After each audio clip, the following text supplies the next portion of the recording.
सबसे पहले भारतीय वशिष्ठ संघ की ओर से मां का माल्यार्पण कर वंदन करेंगे, शुभाशीष ग्रहण करेंगे। भाई त्वरित राय, बहन कल्पना राय, जिनका मैं नाम लूंगा है एवं बहन कल्पना राय बाबा का माल्यार्पण कर हृदय अभिनंदन कर रहे हैं और शिवाशीष ग्रहण कर रहे हैं। आप लोग भी अपनी भावनाएं इन मालाओं में गूंथ लें।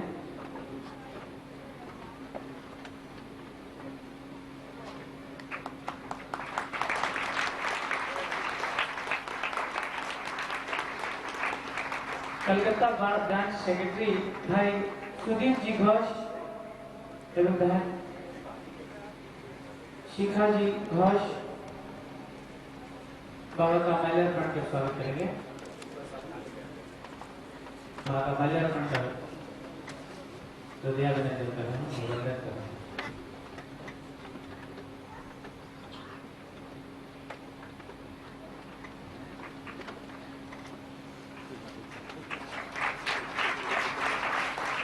Banaras branch secretary doctor Sanjay Gupta एवं बहन निरुपमा,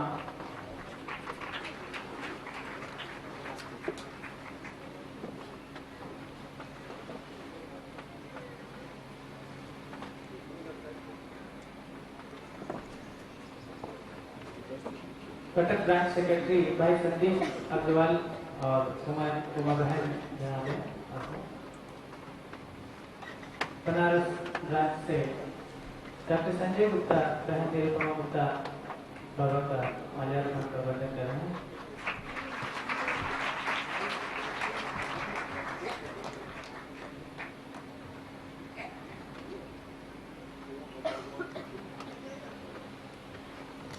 कटक ब्रांच सेक्रेटरी भाई संदीप अग्रवाल और बहन उमा अग्रवाल बाबा का हृदयाभिनंदन कर वंदन कर रहे हैं।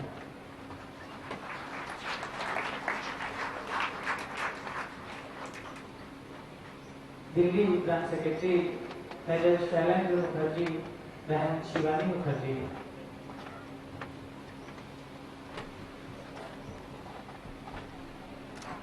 दिल्ली ब्रांच सेक्रेटरी से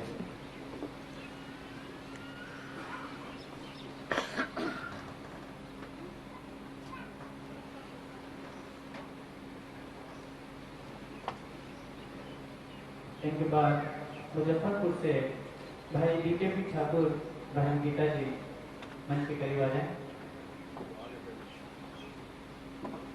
मुजफ्फरपुर से भाई डीकेपी ठाकुर एवं बहन गीता जी बाबा माँ का माल्यार्पण कर रहे हैं, आशीर्वाद दे रहे हैं।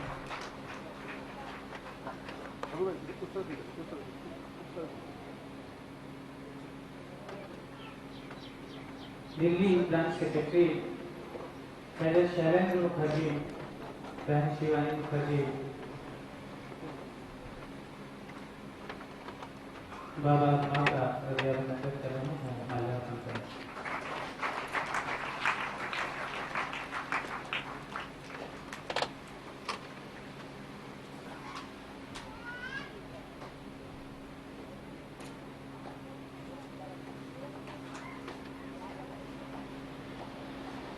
भारतीय वशिष्ठ संघ के अखिल भारतीय प्रेसिडेंट माननीय कृपाबंधु जी भट्टाचार्य बड़े भैया का स्वागत माल्यार्पण कर संघ के राष्ट्रीय जनरल सेक्रेटरी NKR नायर करेंगे। NRK नायर भारतीय वशिष्ठ संघ के अखिल भारतीय वाइस प्रेसिडेंट माननीय मानवेंद्र जी जी का छोटे भैया जी का स्वागत।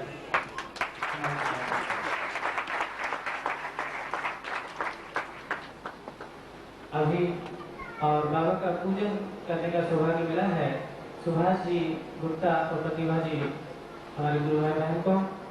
आप सभी लोगों को मन सा पूजन करनी है। आपकी आंखों से और आपके हृदय से वो तार बाबा और माँ के चरणों में बांध देना है।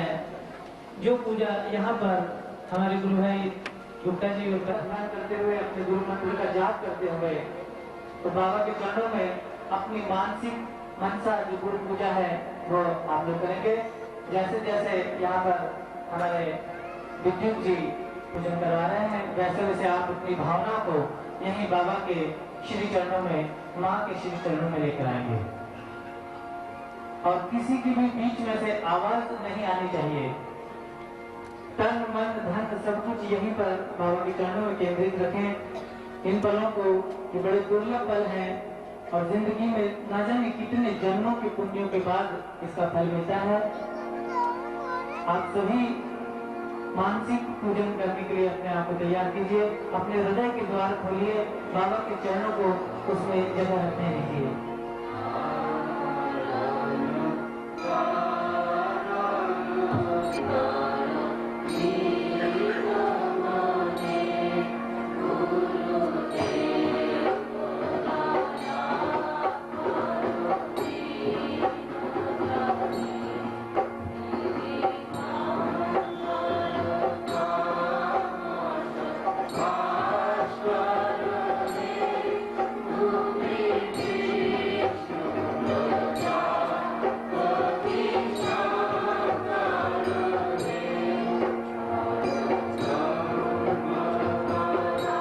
हे गुरु, हे प्रभु, हे निराधार परब्रह्म, हमारी ये पूजा स्वीकार कीजिए और ये चिंतन करते हुए आप आचमन कीजिए। पहले अपने आत्मा के अंदर जो देवता स्वरूप है उसको जगाने का कोशिश कीजिए। ऊपर जो एक परब्रह्म है उनसे लीन होने का कोशिश कीजिए और आपके और वो परब्रह्म के जो सूत्र है आपके अंदर जो छवि होकर बैठे हैं श्री गुरुदेव परब्रह्म रूपी श्री गुरुदेव उनको आशिक पर अपने अंदर में बिठा लीजिए। ओम मत्तदत्ताय स्वाहा। निर्यासमन कीजिए। ओम विद्यादत्ताय स्वाहा। ओम शिवदत्ताय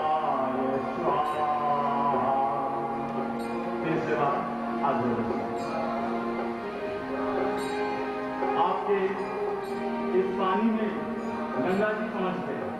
ये चिंतन करके पानी में अपने सबसे बड़ा उंगली रख के आप कहिएगा ओम गंगे च जमुने चैव। आप स्वयं विष्णु भगवान आराधिका है। हे माता इतना कीजिए, गुरु के प्रति हमारे जो भक्ति है श्रद्धा है इसके आसन में मिल जाए, इसका आसन से हम कभी विचलित ना हो। ओम नमस्ते ओम सर्वदेव देवी देवताएं बैठ जाते हैं। इसके बाद हाथ में फूल लीजिए। सीतांबरां ज्ञानंदमयं साक्षात् शब्दब्रह्मा स्वरूपिणा। खड़म पे रखिए, पादुका पे रखिए। आगे चलिए। आप बहन लोग थोड़ा शंख ध्वनि कीजिए। गुरु पूजन आरंभ होने जाने वाले हैं। शंख ध्वनि जिनके पास शंख है शंख बजाइए।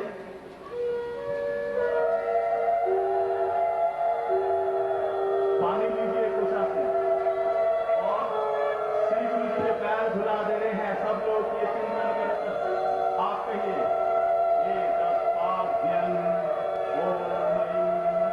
शक्ति श्री गुरवे नमः।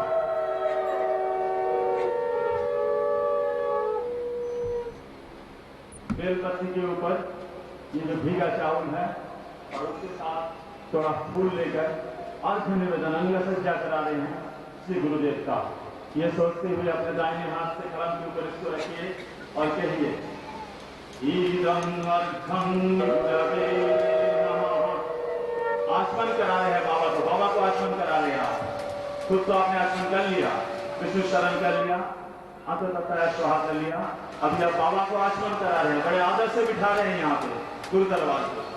उसके बाद ईदं स्नान्योदकं ओम ऐं शक्ति श्री श्री गुरवे नमः।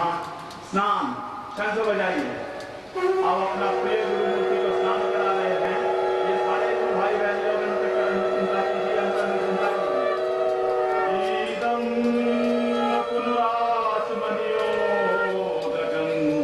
ओम ऐं शक्ति श्री श्री गुरवे नमः। बिठाने के बाद आप दोबारा आचमन कराते हैं।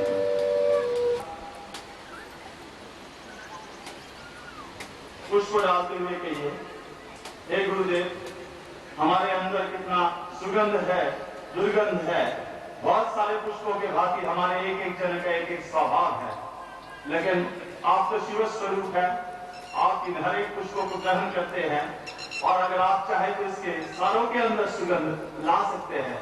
हमारे सबके अंतःकरण ये पुष्प जैसे सुवासित हो जाए, इस तरह से कृपा कीजिए। एतत् पुष्पं ओम शक्ति ऐं श्री गुरवे नमः। एतत् पुष्पमाल्यं ओम ऐं शक्ति श्री श्री गुरवे नमः। भैया और भाभी बाबा को माला चढ़ाएंगे। आप लोग दोबारा शंख ध्वनि कीजिए और मंत्र जप करते रहिए।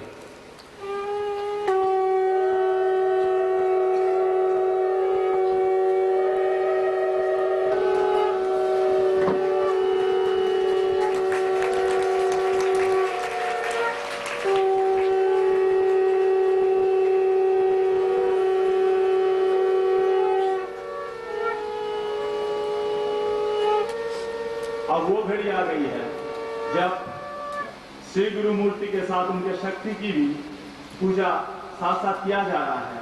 लेकिन ये जो एक आइटम है, ये सारा पूजा ही बाबा के लिखाई गया है।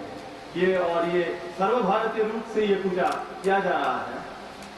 तो ये जो सिंदूर खास करके श्री गुरु माँ को शक्ति श्री श्री गुरवे नमः।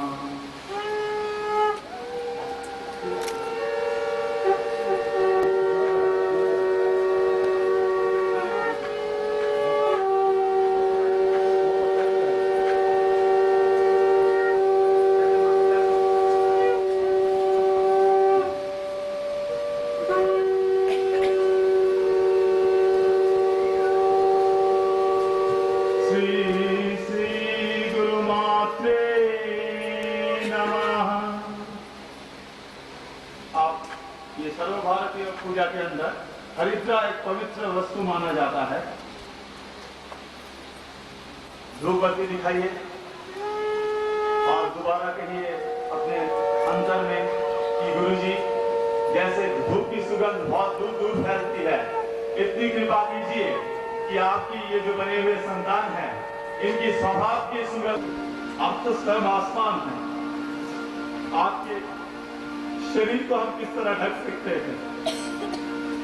हम छोटा मानव है, बहुत ही क्षुद्र शुद्र हमारे बहुत ही छोटा सा हमारा शरीर है, और इस शरीर को ढकने के लिए जितना वस्त्रों की जरूरत होता है उसी से हम तृप्ति लाभ करते हैं। तो हम समझते हैं कि आपके शरीर को भी इसी से ढका जाए, आपको मूर्ति को भी इसी से ढका जाए।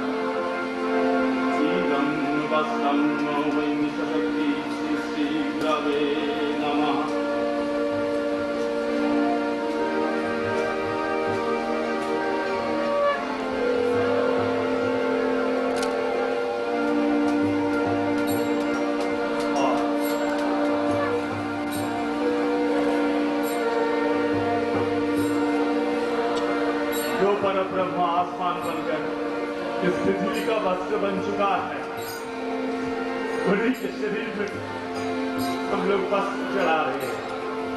यह अजीब सी बात है, लेकिन ये हो रहा है, कृपा इतनी ही है। अब नैवेद्य की तरफ हमारे शरीर के पुष्टि के लिए हम खाना खाते हैं, भोजन खाते हैं, पानी भी पीते हैं, लेकिन जो नित्य तृप्त है, ये जब आप गुरुदेव को उपहार के स्वरूप में, आप जानते हैं आपके गुरुदेव खास करके जब के बिना और आपके प्रेम के बिना और किसी चीज का भूखा नहीं।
पदं दर्शितं येन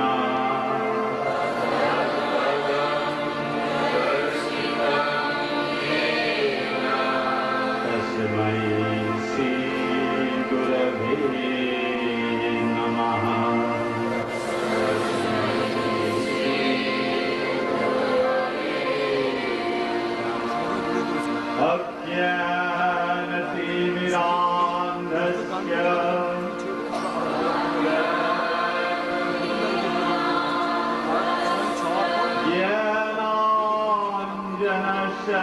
शलाकया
पाशस्य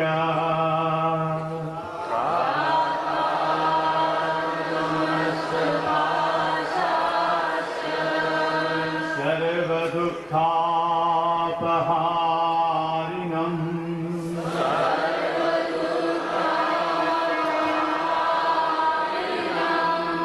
सहितं पूर्णिमा माता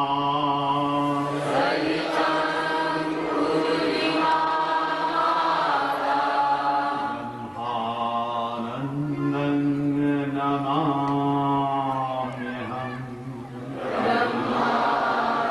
उपास्य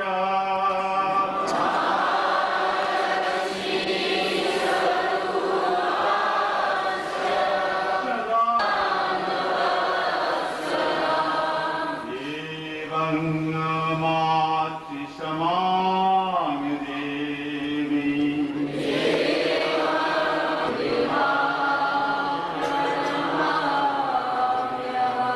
ॐ सशक्तियै श्रीगुरवे नमः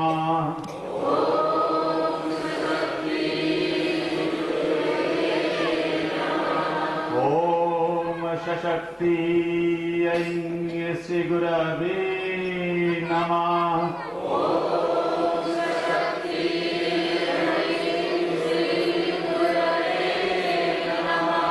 ॐ सशक्तियै श्रीगुरवे नमः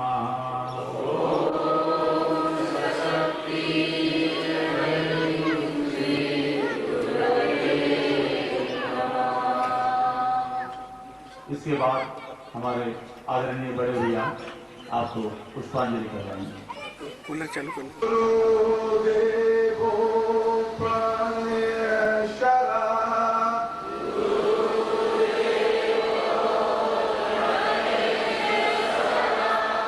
गुरुर् साक्षात् परब्रह्म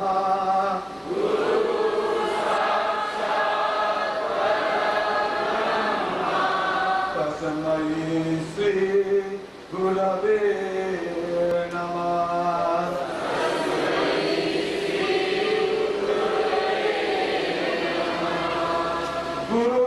गुरुर्मध्ये पिता माता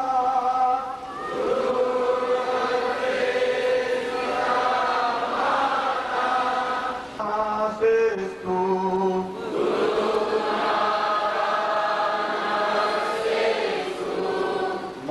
मातृगुरून् नमामः।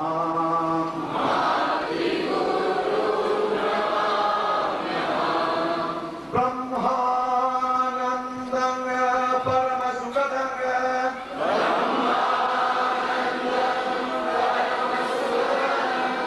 केवलं ज्ञानमूर्तिं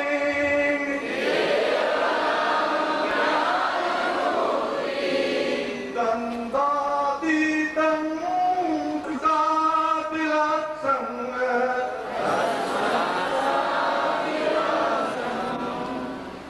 तमेव तमेव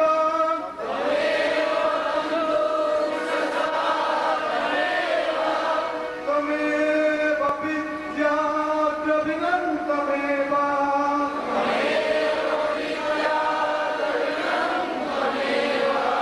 तमेव सर्वं मम देव देव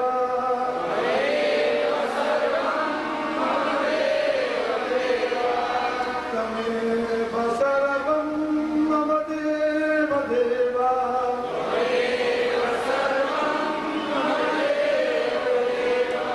तमेव सर्वं मम देव देव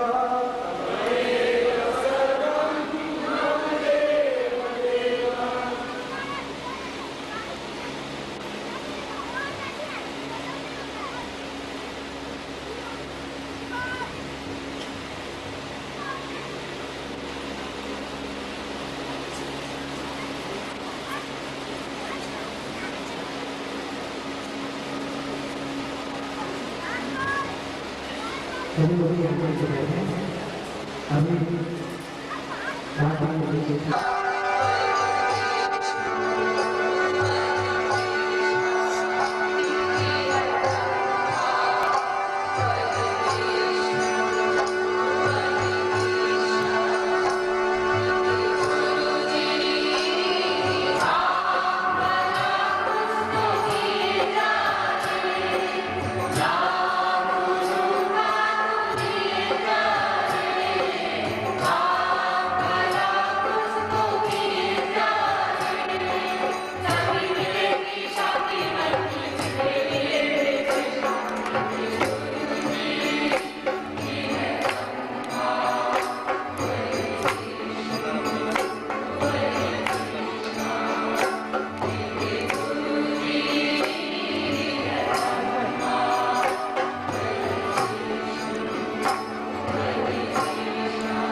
आपके ही गुरु के तरीके गए और उसको गाना भी आपके गुरु भाई बहन रहे थे और उसका संगीत भी आपके ही गुरु भाई बहन गुरु जी की कृपा से दे रहे थे।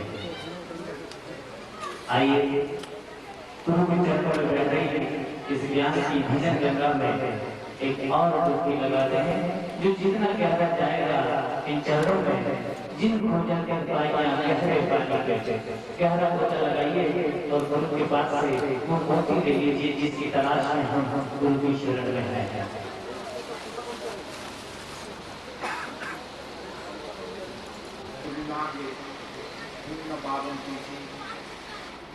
मैं अपना गुरु चरणों में प्रणाम निवेदन करता हूँ।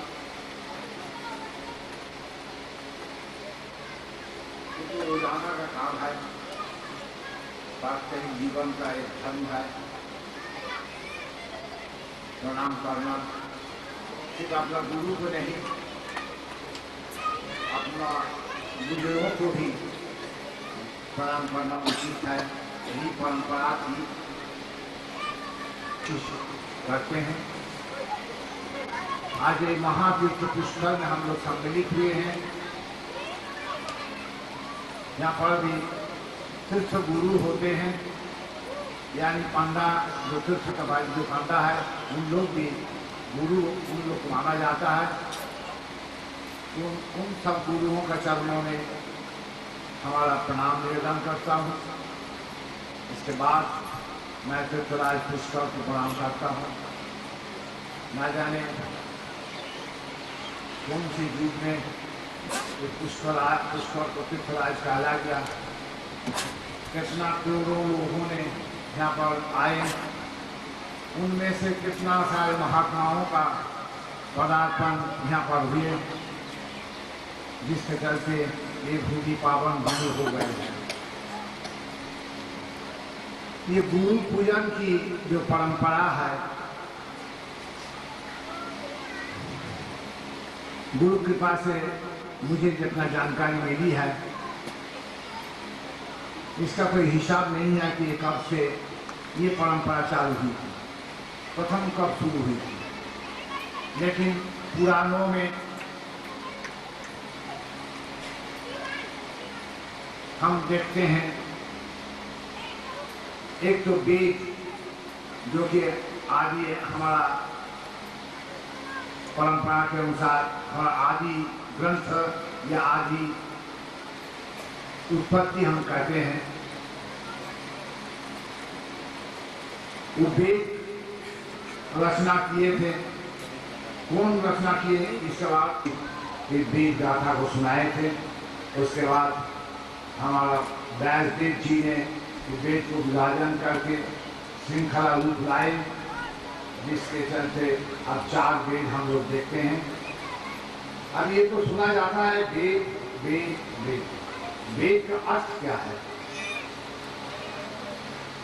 वेद है संस्कृत शब्द विदलो ज्ञान। वेद है ज्ञान, जो शब्द से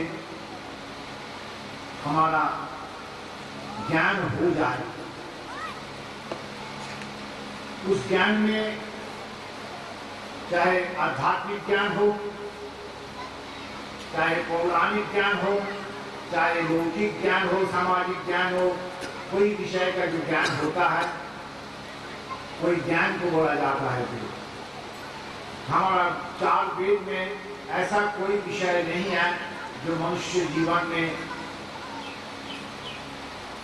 प्रयोजन में नहीं आता है।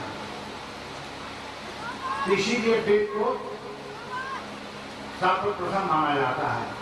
वेद का बाद एक प्रजापति ने इनको वेद को याद किए थे, अतएव आज उसके याद के बाद उसको लिखा गया था। उसके बाद उपनिषद हुए, उसके बाद वेदांत वगैरह सब लिखा गया है। लेकिन कोई भी हो, ये प्रजापति हो चाहे व्यासदेव जी हो, इन्हीं लोगों का चलते हम वेद को जान सके। नहीं तो वेद हमारे लिए कि भारत भूमि के लिए अनजाने ही रह जाते थे। तो ये सब जो लिख कर गए हैं ये मुनियों ने, ऋषियों ने, ये मुनि ऋषि लोग, ये गुरु बड़ो अच्छा है, इन्होंने ही जो ज्ञान दिया है, सिखाया, लिख कर गए हैं, जो पढ़ के हमें ज्ञान हुआ है, ये मुनि ऋषि लोग हमारे गुरु।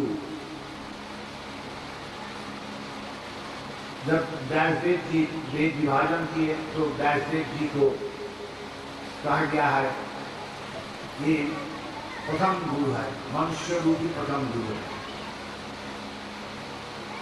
लेकिन देवता पुराण कहानी में जैसा है, देवताओं में भी गुरु प्रथा, गुरु की परंपरा, इसका प्रचलन रहा। वो कैसे हमारा देवता लोग जितने हैं उनका उन सबों का गुरु है बृहस्पति। ये गुरु बृहस्पति को हम देवताओं को गुरु मानते हैं। इसके बाद भी हम लोग बृहस्पति को ही गुरु मानते आ रहे हैं। वस्तुतः ये गुरु पूर्णिमा भी कब से गुरु पूजन रूपी पूर्णिमा ये प्रथा का शुरुआत हुई थी, ये भी इसका इतिहास ठीक जानकारी में नहीं है। हो सकता है कोई जानते हैं तो मैं उनसे जान लूंगा, सुन लूंगा, मैं कृतज्ञतार्थ हो जाऊंगा। तो ये बृहस्पति के बारे में थोड़ा बहुत माता रोजाना प्रत्यह सुबह जाके बृहस्पति को वंदना करके देवता लोग अपना अपना कर्तव्य कर्मों में अपना को नियोजित करते थे। जिसका ऊपर जो काम सौंपा गया है वही देवता लोग वही काम, वही डिपार्टमेंट को चला रहे हैं। तो ये बृहस्पति इतना ही शक्तिमान गुरु थे। उनके बारे में छोटी से कहानी हम सुनाएंगे।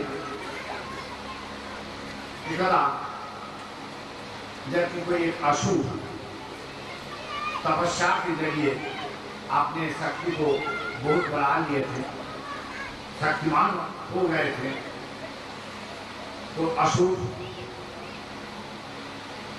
तपस्या के सिद्धि स्वरूप ऐसा वरदान उनको मिला था कि उनका पराजय होना ही दुष्कर रहा। तो शक्ति मिलते ही ये असुर जाके देवराज्य का आक्रमण किया। देवता लोग उनके साथ लड़ाई में हार गए और राज्य छोड़ के चले गए। फिर भी हार जाना और जीतना ये तो लड़ाई के मैदान का खेल है, लेकिन असल हारना, असल जीतना मन की बात है। देवताओं का मानसिक शक्ति कभी कम नहीं हुई, क्योंकि उन लोगों का साथ गुरु बृहस्पति रहते हैं और गुरु बृहस्पति रोज प्रत्यह कोई देवताओं को सुनाते थे, उनका हौसला बढ़ाते थे, हिम्मत देते थे और सब परामर्श, सत उपदेश से उन लोग का मन को आनंद में रखते थे। यही जो है गुरु को एक दिन जंघासुर का पास, कोई जो असुर है नाम जंघासुर किसी भी प्रकार से देवताओं को अपना वशीभूत नहीं कर पाते हैं, हार गए लेकिन फिर भी वशीभूत नहीं हो पाते हैं। तो वो सोच रहे थे कि किस प्रकार से देवता लोग को वशीभूत कर दिया जाए, उन लोग को असम्मानित कर दिया जाए, उन लोग को अपमानित कर दिया जाए, उन लोग को नीचा दिखाया जाए। यही चिंतन में जब रहा तब देवर्षि नारद पहुंच गए टाइम पर। जाके दैत्यराज से पूछे कि दैत्यराज क्या समस्या है। दैत्यराज ने बताया कि आज ये नारद जी समस्या तो बहुत बड़ी समस्या है। आप तो जानते हैं कि हम देवताओं का लड़ाई में वो लोग का हार हो गए, हार वो लोग चले गए, लेकिन उन लोग का जो अहंकार है, उन लोग का जो हौसला, वो तो भाई कुछ कमी नहीं है। वो लोग हमारे दबाव पर नहीं आते हैं, हमारा वशीभूत नहीं होते हैं। तो इसके लिए क्या किया जाए, यही हम सोचते हैं। किस प्रकार से देवताओं का अपना कब्जा में लाया जाए, अपना वशीभूत कर दिया जाए। तो मार्क्स बोले ये कोई ऐसा कोई खास बात नहीं है, तो चिंता की बात क्या है। देखिए देवता लोग सब गुरु चरण आश्रय करके रहेंगे, तो ऐसा कीजिए उनको गुरु को ही प्रश्न कर दीजिए, चाहे विनाश कर दीजिए, गुरु का विनाश हो जाएगा, भस्म हो जाएगा, तो देखिए ना क्या होगा। वस्तुतः बहुत सुंदर बात है। गुरु शब्द का अर्थ भी है, ये जो गुरु शब्द है, गुरु गुकार गुरु से अंधकार और रुकार निरोधक, रुकार से ज्ञान अंधकार को जो निवारण करके प्रकाश में लाते हैं वही है गुरु। अपना मन में जो अंधकार है, जो अज्ञानता है, जो तामस भाव है, जो ना समझ के भाव है, वही ना समझ का भाव को जो परिवर्तन करके शुद्धता में ला देते हैं वही है गुरु। तो बात सही है नारद जी का, ये गुरु अगर भ्रष्ट हो जाएगा, अगर हमारा ज्ञान भ्रष्ट हो जाएगा तो सर्वनाश तो होना ही है और हमारा सब कुछ नाश हो जाएगा। किसी भी क्षेत्र में देखिए पढ़े लिखे अपराध मानते हैं, ये सब इन लोगों में कुछ ज्ञान है, इन लोगों में कुछ बुद्धिमत्ता है, ये बुद्धि का चलते उनको हम लोग प्रिंसिपल चाहे आचार्य टीचर प्रोफेसर या शयातीन नाम होता है। अगर टीचर का ज्ञान भ्रष्ट हो जाएगा तो हमको सिखाएगा 6 3 8 होगा। लो भाई तो कितना क्या बात होगा आप समझ लो। इसी प्रकार जानते हैं चिकित्सक जो कि चिकित्सा करते हैं, अगर उनका ज्ञान भ्रष्ट हो जाएगा तो हमारा सर्वनाश हो जाएगा। वहाँ हमारा पेट में दर्द, वो दे दिया टीबी का कैप्सूल, क्या होगा? डॉक्टर लोग बोलेंगे भाई क्या होता है। बीच में ऐसा काम में हम सुना किसी का कुछ हो गया है, उनको ऊपर कैंसर का ट्रीटमेंट कराया गया है, बोला कि कैंसर है, उसमें कोई सुई लगाया गया तो अंतिम में उसका मृत्यु हो गई। तो यही सब में अगर वो हमको अच्छा नहीं सिखाएगा तो खेल कूद का मैदान में भी हम हार जाएंगे और विपक्ष जीत जाएंगे। इसी प्रकार किसी में भी ज्ञान भ्रष्ट हो जाएगा तो हमारा उस विद्या हमारा नष्ट हो जाएगा और मैं विद्या नष्ट हो जाने से मैं साधारण का बराबर हो जाऊंगा और अशुभ यानी दैत्य जो कि जिनमें की अज्ञानता भरी हुई है उनके वश में उनका काबू में मैं चला जाऊंगा। इसीलिए नारद जी ने सही बताया कि आप बृहस्पति को ही भ्रष्ट कर दो। बृहस्पति को कैसे भ्रष्ट किया जाए ये भी नारद से सलाह दिए। नारद बोला आप पकड़ते रहिए तो और ला के उनको शराब पिलाए, जुड़ापान करने से वो शराब पी जाएंगे, अपने आप भाई भ्रष्ट हो जाए। तो उस सेनानी को भेजा, भाई जाओ बृहस्पति को उठा के किसी प्रकार से उनको उठा के लाओ। तो बृहस्पति को लाया गया है, दैत्यराज का पैलेस में लाया गया है। बृहस्पति को बोला गया है कि हम सब देवता को हम निधन कर देंगे और उन लोग के ऊपर चरम अत्याचार हो जाएगा आप अगर हमारा बात नहीं मानेंगे। तो बोला कि भाई हमारा बात तो सुनाओ ना, हमारा बात है आप बात नहीं दीजिए हमारे साथ बैठ के। बोला देखिए देखो बेटा हम गुरु हैं, गुरु होने के नाते हमें शराब नहीं पीना चाहिए, मैं कभी पिया भी नहीं, कहीं ये दूसरा कुछ हमसे मांगो हम कोशिश करेंगे वो देने का, लेकिन ये हमारा सामर्थ्य के बाहर। और नहीं आओ कोई बात ही नहीं, वो सुनने के लिए राजी नहीं हुए। तो देवता लोगों का पत्नी को छिपा छिपा के लाए और बोला कि अगर इनको और अत्याचार होगा अगर आप नहीं पिएंगे। हम संक्षिप्त रूप से बोलते हैं। तो जब देवी सची देवी यानी इंद्राणी तो उनका सामने लाके और उनको ऊपर अत्याचार करने का ऐसा प्रारंभ हुआ है। शुरू देखें और हम शराब पीने से वो अगर सची माता को छोड़ देंगे देवता पत्नी के ऊपर अगर अत्याचार नहीं करेंगे कोई बात नहीं, लेकिन मैं भ्रष्ट हो जाऊंगा तो हमारा पूरा संतान को एक सची चली जाएगी, लेकिन सची पति तो रहेगा, फिर देखा जाएगा। फिर भी सची देवी का रोना धोना और जो तो से शुरू हो गया, उनका मन विचलित होता है। उन्होंने बोला ठीक है दैतराज, मैं मान लिया, लाओ सलाह, मैं पीऊंगा। एक भांड में करके उनका उद्देश्य था तत्काल के लिए बृहस्पति भ्रष्ट हो जाएगा तो देवताओं को हम काबू में ला सकेंगे। लाया बृहस्पति, देवगुरु बृहस्पति उस टाइम समाधित हो गए। आप परम ब्रह्म का ध्यान लगाए, एक परम ब्रह्म आप सामने विराजमान है, हमारा बुद्धि में, हमारा शरीर में, हमारा ज्ञान में, सब पे आप विराजमान है। मैं जो अभी शब्द बोल रहा हूं इसमें भी आप विराजमान हो जाएंगे। क्योंकि पृथ्वी प्रकाश आपसे ही हुआ है, पृथ्वी का खेती आपके कारण हो रही है, आप पृथ्वी का विनाश भी आप ही करेंगे। यही परब्रह्म हमारा थोड़ा ध्यान दीजिए। मैं जो कहा रहा हूं इसका ऊपर आप ध्यान दीजिए। आपके पास क्या कहे हो? ओम मधुवाता गीतायते, अर्थात ये वायुमंडल सब मधुमय हो जाए। मधु का बहुत अर्थ है। एक मधु तो शायद जो हम खाते हैं हनी, ये मधु होता है। मधु मतलब आनंद, ये सब में है, सब चाहते हैं आनंद। जो लोग जो कुछ करते हैं आनंद के लिए ही करते हैं।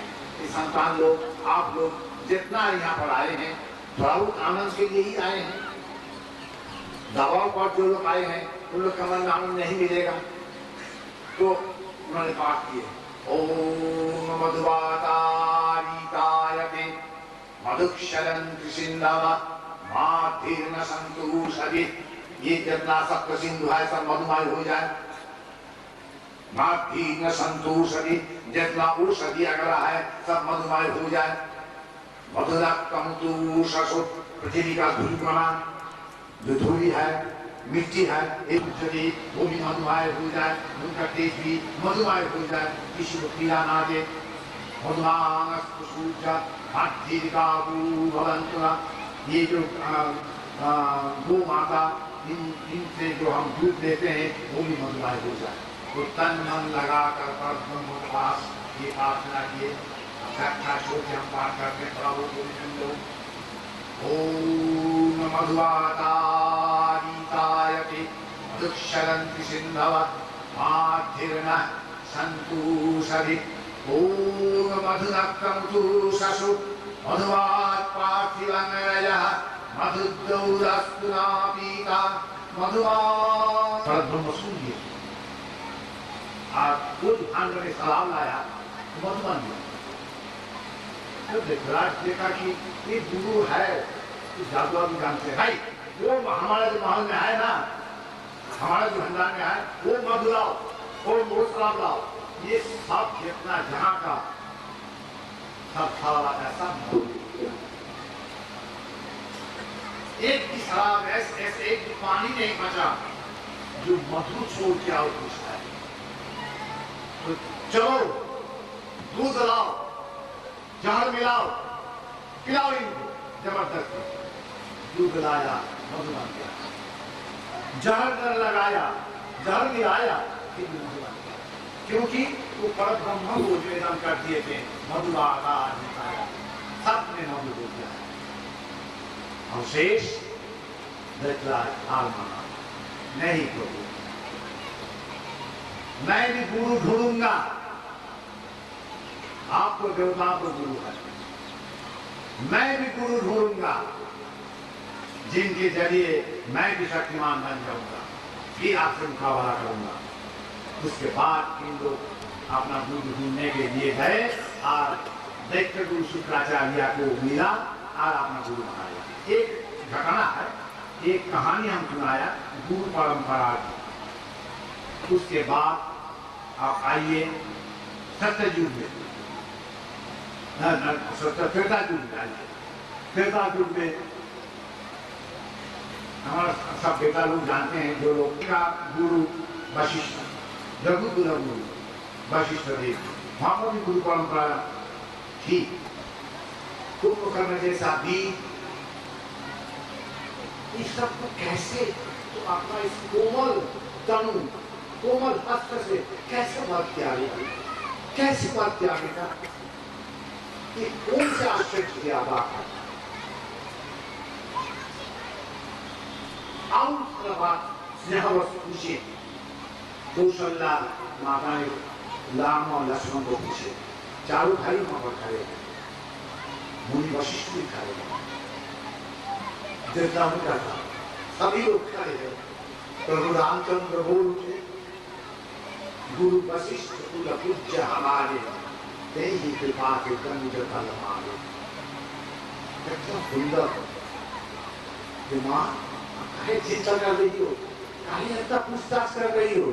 गुरु वशिष्ठ कुल पूज्य हमारे कुल गुरु वशिष्ठ महाराज, ये वशिष्ठ देव यहाँ पर आए, इन्हीं की कृपा से मैं धनुष दल को निधन करके वापस आया। इसका हमारा क्या है मां, सब तो गुरु वशिष्ठ की कृपा। ये त्रेता युग की घटना है। द्वापर युग में आए, अस्त्र विद्या ने गुरु द्रोणाचार्य, ज्ञान विद्या ने गुरु संदीपन। लेकिन क्या महत्ता है, क्या सुंदर है। देखो स्वयं व्यासदेव जी ने ही जीत कर गए हैं।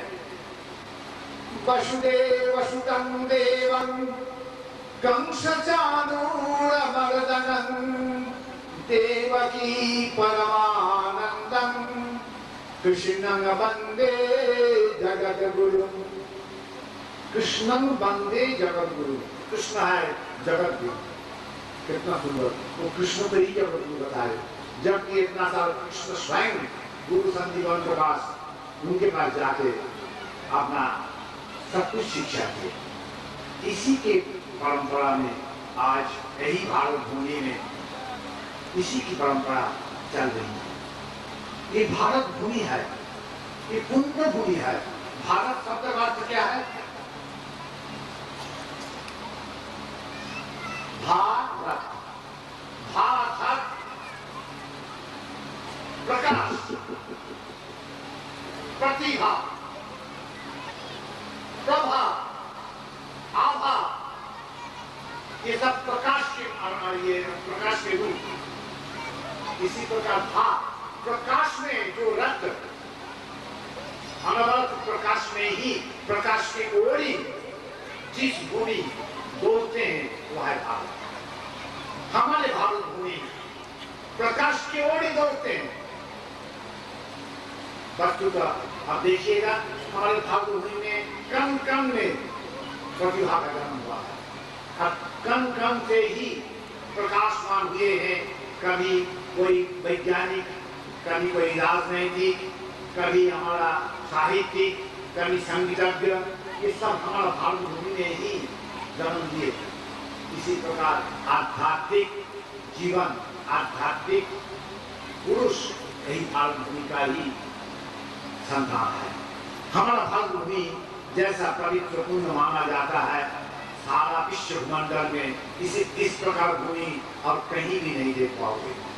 आज भारत भूमि खंडित हो गए हैं। पहले भारत भूमि का साथ ब्रह्मदेश यानी बार्मा, उधर अफगानिस्तान और क्या क्या जुड़ा हुआ था, खंडित होते जा रहे हैं। फिर भी जो है वो कम नहीं है।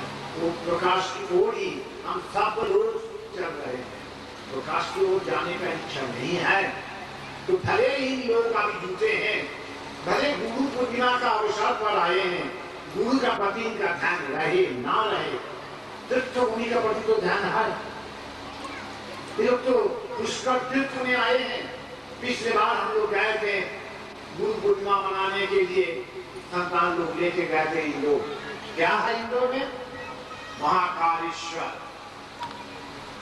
क्या है? ओंकारेश्वर। सब प्रकाश की ओर दौड़ने का कोशिश करते हैं। अरे हम लोग बहुत कहते हैं कि हम तीर्थ यात्रा किए हैं। तीर्थ यात्रा का सही अर्थ तो मालूम नहीं होते हुए भी तीर्थ यात्रा किए हैं, लेकिन अनजाने में ही प्रकाश की ओर चलते हैं। इस प्रकाश की ओर जाना ही हमारा भारत भूमि का पवित्र उद्देश्य है। अब गुरु शब्द में लगाया गया है कि गुरु ब्रह्मा, गुरु विष्णु, गुरु देवो महेश्वर। ये जो श्लोक है, ये जो शब्द राशि हम बोल रहे हैं, ये कन्याकुमारी से लेकर हिमाचल कश्मीर तक, उधर गुजरात से लेकर आसाम तक, सर्वत्र यही मंत्र प्रचलित है।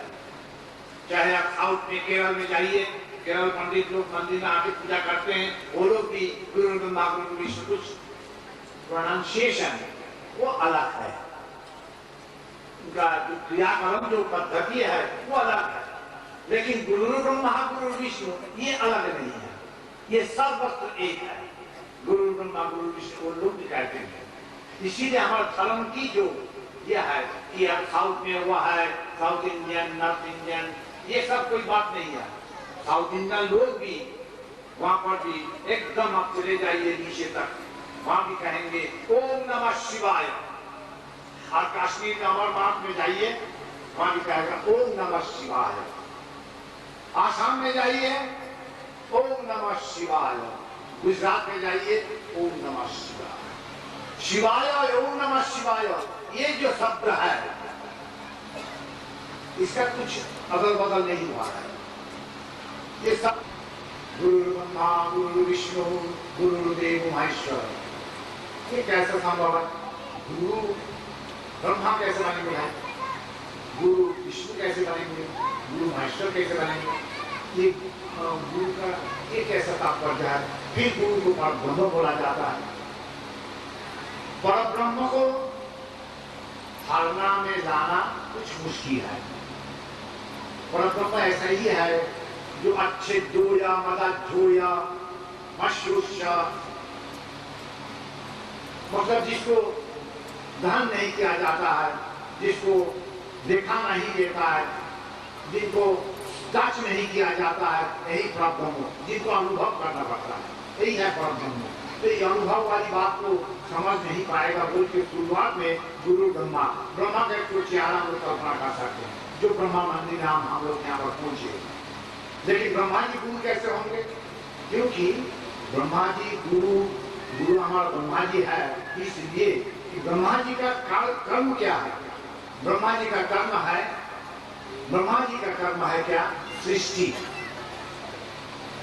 तो गुरु ज्ञान हमारे मन में कितना सृष्टि करते रहते हैं, ज्ञान से ही तो जितना सृष्टि होता है। ये जो पंखा घूम रहे हैं, दिया पूरा चल रहे हैं, जो कुछ हम लोग की भांति चल रही है, ये कैसे? ज्ञान से हम लोग को दिया है सृष्टि। ये सब ज्ञान के सृष्टि, ज्ञान जो सृष्टि किए हैं वही हम लोग एंजॉय कर रहे हैं, वही हम लोग उपभोग कर रहे हैं। तो गुरु ब्रह्मा क्यों नहीं होंगे? जो सृष्टि का काम तो गुरु करते हैं, मतलब ज्ञान करते हैं। कदापि भूल ना कीजिए, गुरु मतलब ये शरीर, ये पार्थिव शरीर जलकर राख हो जाएगा, लेकिन पार्थिव शरीर में जो ज्ञान, उसको जला के राख नहीं किया जा सकता है। वो ज्ञान किसी में भी बच जाएगा। जैसा कि बृहस्पति ने जो कहा कर गए हैं, वो ज्ञान बृहस्पति का शरीर हो सकता है नष्ट हो गया है, जैसा व्यासदेव का शरीर हो सकता है नष्ट हो गया है, कृष्ण का शरीर नष्ट हो गया है, लेकिन कृष्ण जी, व्यासदेव जी, चाहे राम जी, चाहे बृहस्पति, कोई भी हो, उनके जो दिया हुआ जो ज्ञान जो हम लोग का ये समाज में है, वो तो रख नहीं होता है। वो दिन प्रतिदिन उसका ऊपर उसका कलेवर, उसका शरीर वृद्धि होते जा रही है। ज्ञान के ऊपर टिप्पणी, टिप्पणी के ऊपर टिप्पणी, इसी प्रकार ज्ञान के विस्तार लाभ करता है। एक एक शब्द में कितना व्याख्यान किया जा सकता है। एक गीता जो भगवान कृष्ण ने सुनाकर गए थे। कोई गीता का व्याख्यान शंकराचार्य रामानुजाचार्य से लेकर हमारा महात्मा गांधी, ये लोकमान्य तिलक वगैरह और आदि भी जितना संत लोग यहाँ पर जन्म लेते हैं वो लोग गीता का टीका टिप्पणी करते ही जा रहे हैं। तो एक ज्ञान कितना विस्तार प्राप्त करते हैं और एक ज्ञान, इसीलिए ज्ञान को सृष्टि करते ही है। अब एक ज्ञान ब्रह्मा, गुरु ब्रह्मा, ये मिथ्या नहीं है। गुरु विष्णु, विष्णु का काम क्या है? पकड़ के रखना, स्थितिशीलता, यह है विष्णु के काम। विष्णु के स्थितिशीलता ही उनका काम है, कर्म है, धर्म है। विष्णु स्थितिशीलता है। तो ये ज्ञान को स्थितिशील करके जो रखते हैं वही है विष्णु। ज्ञान अर्थात गुरु, तो गुरु है विष्णु। और ये ज्ञान ही हमारा अज्ञानता को, हमारा अंधकार को, हमारा मन में जो मैला है, मैला को धो के साफ कर देते हैं। इसीलिए गुरु महेश्वर विनाश के कारण बन जाते हैं। ज्ञान से ही, शुद्ध ज्ञान आ जाने से वो अज्ञानता से तो ये नहीं कर पाएंगे। हमारा इसमें एक कहानी याद आ गई कि हमारे गांव में एक तो सांप पकड़ने वाला को क्या करते हैं, हम लोग माल करते हैं, सपेरा। हाँ? सपेरा। सपेरा।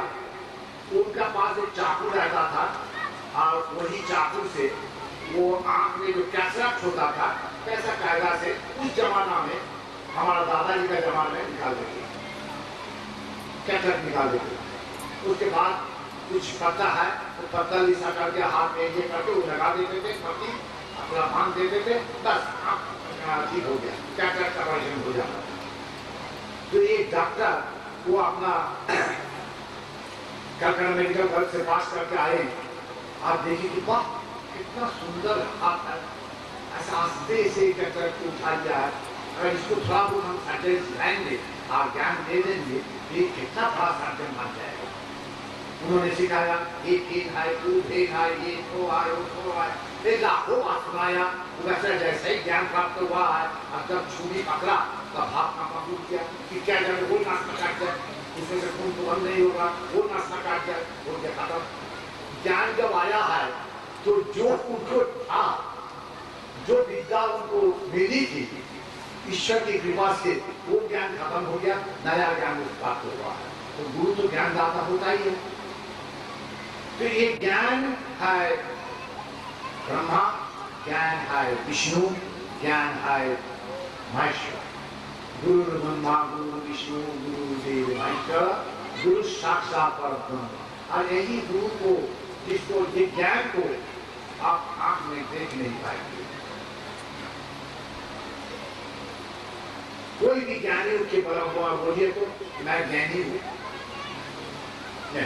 कैसे मालूम होगा कि ज्ञानी है? ये जो लतिका दास यहाँ पर सामने बैठी है, उसको चेहरा देखे कोई बोलेगा कि प्रिंसिपल है। ये जो यहाँ पर डॉक्टर माधुरी मुखर्जी, डॉक्टर शेफाली घोष, डॉक्टर अग्रवाल अगर जो आए हैं, ये लोग को चेहरा